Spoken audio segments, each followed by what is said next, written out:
prelims results are out and we have students coming in for queries, for mains test series, for crash courses, for mentorship. But there is one significant problem which we are seeing here with the students who have qualified their first mains is that they have not had enough answer writing practice. उन्होंने अपना सारा effort prelims पे तो डाला, लेकिन last year उन्होंने उतनी अच्छी आंसर राइटिंग की प्रैक्टिस नहीं करी थी, और जिन्होंने करी थी वो शायद on end of answer writing practice कर रहे थे. One of the biggest problems which beginners face is that उन्हें लगता है जब तक हमारा सिलेबस कंप्लीट नहीं होगा हमें आंसर राइटिंग नहीं करनी चाहिए.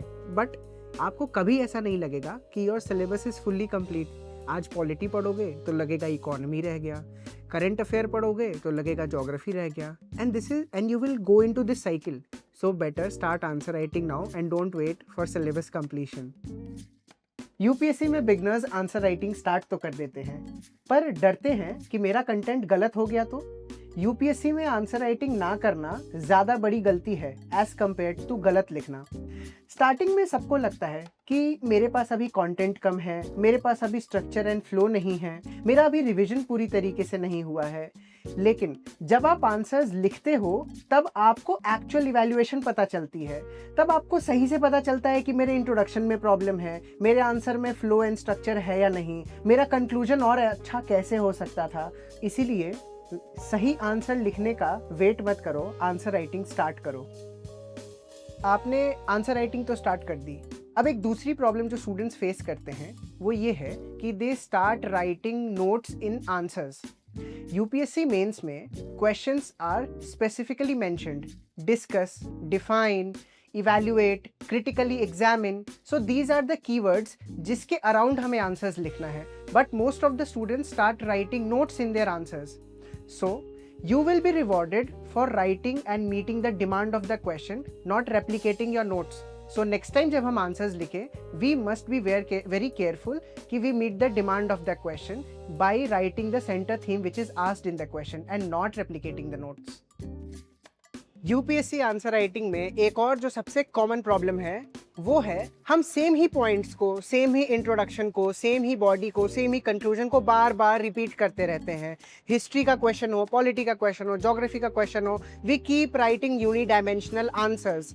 इसीलिए आंसर राइटिंग प्रैक्टिस में हम ये चीज़ सीख पाते हैं कि हमारे आंसर्स के डायमेंशंस अलग अलग कैसे होंगे. उसमें पॉलिटी भी होगी, ज्योग्राफिकल एंगल भी होगा, गवर्नेंस का एंगल भी होगा, इन्वायरमेंटल इम्पैक्ट्स भी होंगे, और ये एक आंसर को एक फुल प्रूफ आंसर बनाता है जिससे हम अच्छे मार्क्स फेच कर सकें. तो जब भी आंसर राइटिंग की प्रैक्टिस हमें करनी है हम उसमें यूनिडायमेंशनल नहीं मल्टी डायमेंशनल आंसर्स लिखते हैं. So now we come to the most crucial aspect of answer writing, which are intros and conclusions. When a beginner starts answer writing, वो अपना सारा एफर्ट ना स्ट्रक्चरिंग पे, बॉडी पार्ट पे डाल देता है, but they don't put the adequate effort in intros and conclusions which will fetch you equal marks.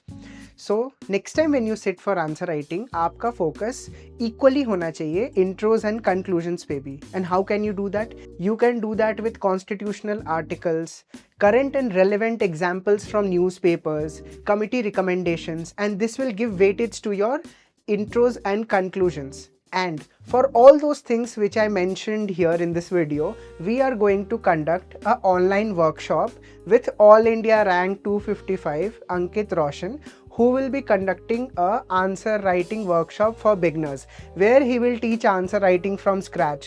So all the mistakes which you do in your answer writing, whatever things which you face as a problem while you are sitting to write your first answer will be addressed by him.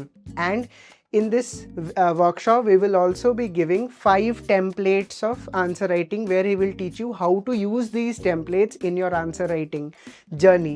So join us in this workshop 3rd of July at 5 p.m. in online mode.